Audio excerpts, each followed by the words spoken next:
Welcome to Luca is a Billionaire, where the only thing I invest in is your answers.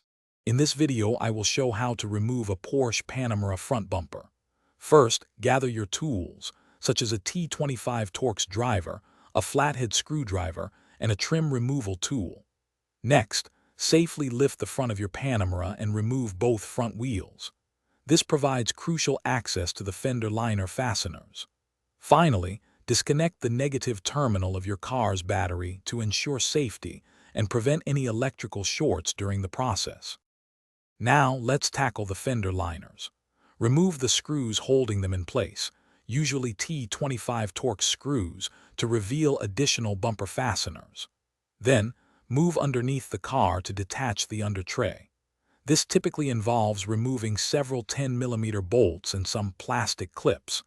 Double-check that all fasteners in the wheel well and undercarriage are completely removed before proceeding.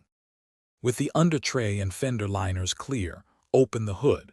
You'll find several T25 Torx screws securing the upper part of the grille. Remove these. Next, carefully locate and remove the main bumper bolts, which are often hidden behind the grille or near the headlights. Take your time to ensure all clips and screws along the top edge of the bumper are also detached. Finally, with all fasteners removed, gently pull the bumper away from the vehicle.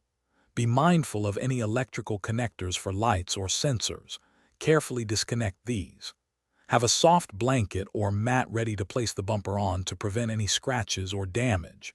Remember to check the description for a link to Little Trees Black Ice and other great deals to keep your car smelling fresh.